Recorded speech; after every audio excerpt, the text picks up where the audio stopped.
Hello, my dear student. Hope you are fine. Welcome you in this lecture number 42 for that topic breathing and exchange of gases. From video number 1 to 30, you will find the entire topic covered digestion and absorption. So do watch all that videos up to 30, 1 to 30 in continuation. So you will get prepared with the topic digestion and absorption. Now here we have been learning regarding the mechanism of breathing. That in the mechanism or physiology of respiration, we have seen the first part is the breathing, or that is also called the pulmonary ventilation. What do you mean by pulmonary ventilation? Inhaling the air containing oxygen gas from atmosphere into the lungs. That we generally call inspiration. Air containing oxygen is taken inside from atmosphere into the lungs. That is called as inspiration. And the air containing carbon dioxide gas is expelled outside from lungs to the atmosphere. And this occurs alternately. ये एक के बाद एक बिल्कुल follow हो जाता है. हम सांस अंदर लेते हैं, इंस्पिरेशन, फिर बाद में छोड़ भी देते हैं immediately. That is called as what? Expiration. So inspiration and expiration together they are forming the breathing. उसे पल्मोनरी वेंटिलेशन या ब्रीथिंग ऐसा कहा जाता है. तो इसका मैकेनिज्म हमने लास्ट लेक्चर में देखा है. Particularly you know that the breathing is totally involuntary or automatic process.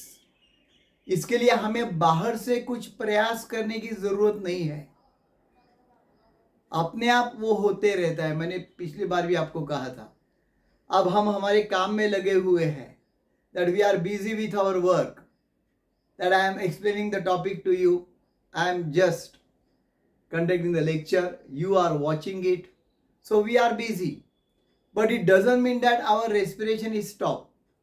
The process of breathing is going on automatically. We need not concentrate on that. Automatically the air containing oxygen is going inside, air containing that CO2 is going outside. Again and again the same thing is repeating. And we need not involve in that. इसलिए मैंने उसको automatic कहा. हाँ, अगर हमने decide किया तो involve हो सकते हैं. ओके, तो ये टोटली ऑटोमेटिक रिस्पॉन्स है. ओके, अब यहां पे ये होने के लिए लास्ट टाइम हमने देखा था, to take the air inside, volume of the thoracic cavity should get increase, यानी प्रेशर डिक्रीज हो जाएगा और एयर अंदर आ जाएगी.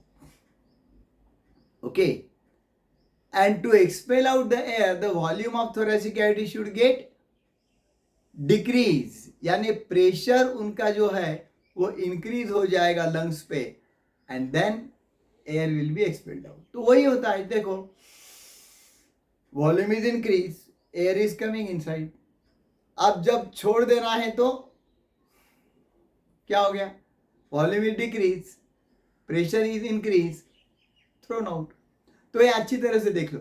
And this is helped by the muscles. It is helped by the muscles, you will see, of diaphragm. कौन कौन इसमें काम करता है? पर्टिकुलरली डायफ्राम जो है, the diaphragm is present between the thoracic cavity and what is that? Abdominal cavity. ये normally ऐसा डोम शेप्ड है, पर इसके मसल्स जो होते हैं वो जब उसे खींचते हैं फ्लैट हो जाता है. सो कैविटी गेट इंक्रीज. और दूसरे कौन से मसल्स हैं? That external and internal intercostal muscles. तो जब हम नॉर्मली रेस्पायर करते हैं, जब हमारी ज्यादा एक्टिविटी नहीं है, यानी we are just at ground level, I will say. अब अभी देखो, ग्राउंड लेवल पे मैं पढ़ा रहा हूं आपको, आप भी एक जगह पे बैठे हैं, यानी कुछ एक्सर्शन नहीं है. So at that time only the diaphragm muscle will contract and only that much increase in the volume will pull the air inside.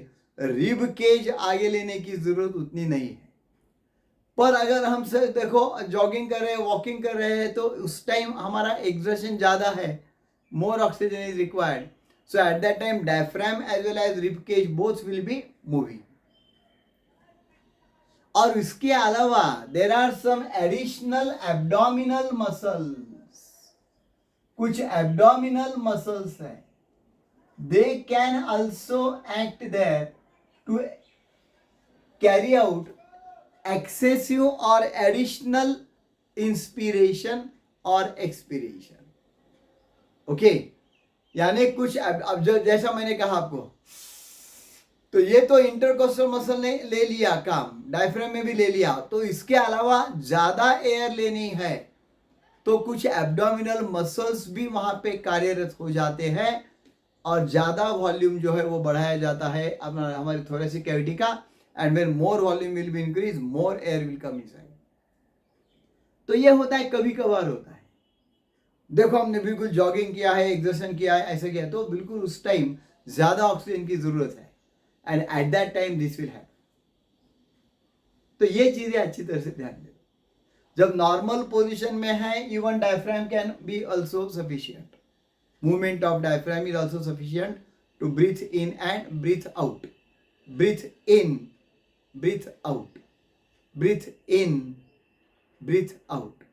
ये और थोरेसिक केज का increase decrease, increase decrease.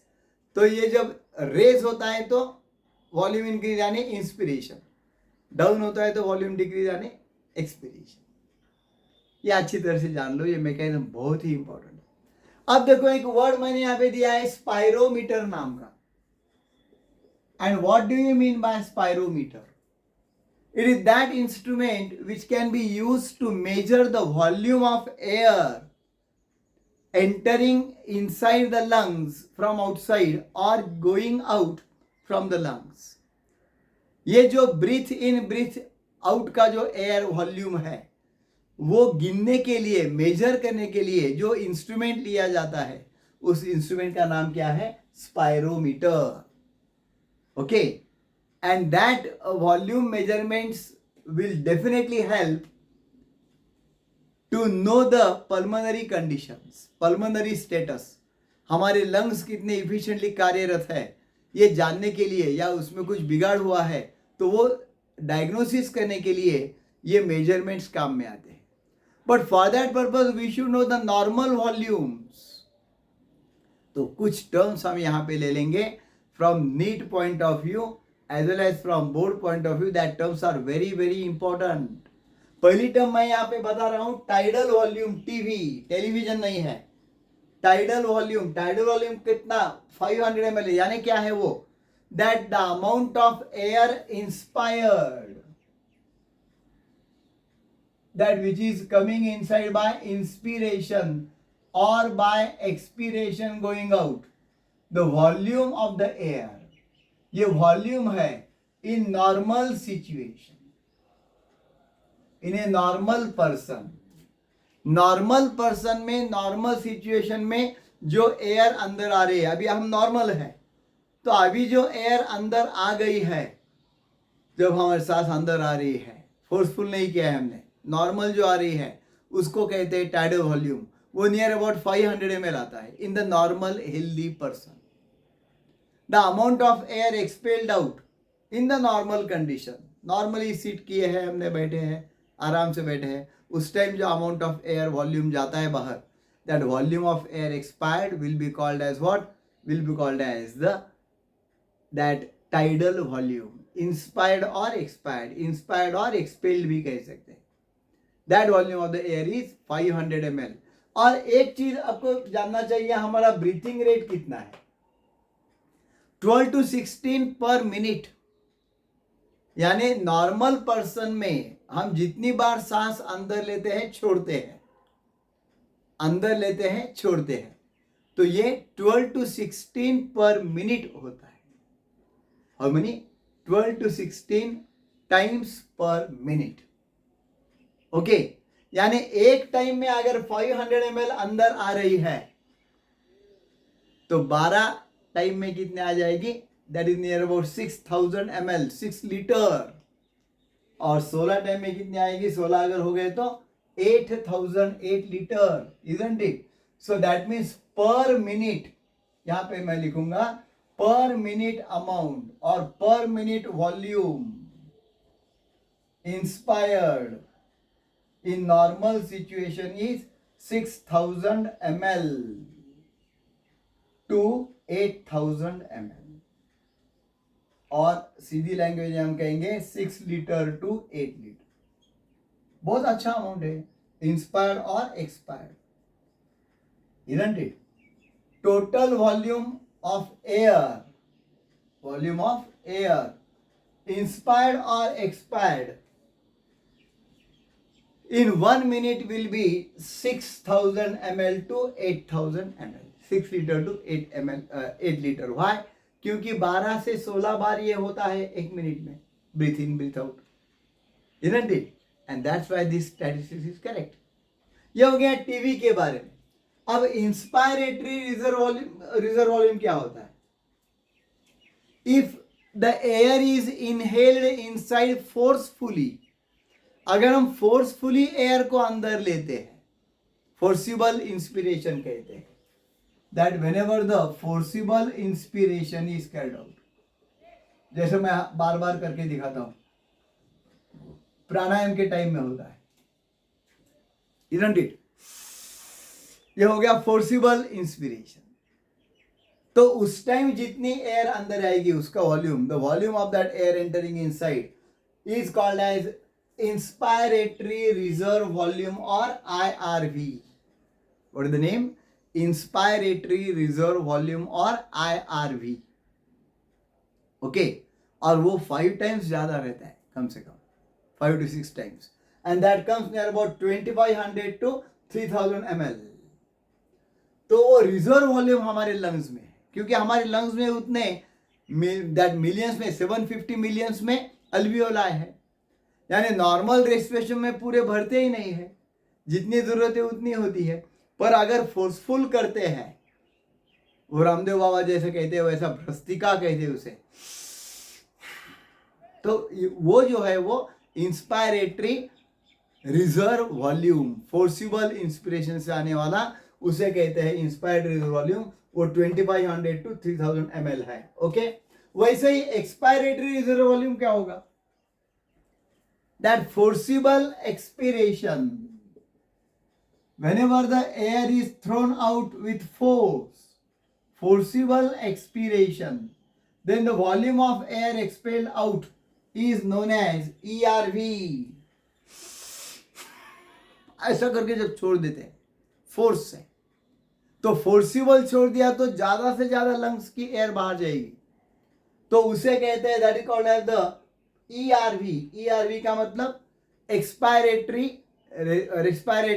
Volume और expiratory reserve volume. IRV यानी inspiratory reserve volume, वो कितना होता है? 1000 to 110 ml. That is near about 1000 to 110 ml. Okay, और फिर आता है रेसिडुअल वॉल्यूम या RV. रेसिड्यू आपको मालूम है, रिमेनेंट, isn't it? जो बाकी शेष है. So after the forcible expiration, whatever the amount of volume of air will be left behind the lungs, that is known as the reserve volume or residual volume. Okay, उसे residual volume कहा जाता है, and that is near about 1100 to 1200 ml. तो ये सभी terms अच्छी तरह से याद में रखो. So amount of or the volume of air which is left behind after forcible expiration will be known as what? Will be known as residual volume. वो residual volume होगा. ओके, तो that is IRV minus ERV भी हम कह सकते हैं, यानी जितनी भी एयर अंदर ली है IRV, उसमें से ERV जो चली गई है, तो जो रिमेनेंट होगा उसे क्या कहेंगे, RV, residual volume. Okay, so I hope you have got these terms very properly. Do prepare the terms, they are very important from examination point of view, and do like and share my video. Next video we shall continue few more terms. Thanks a lot.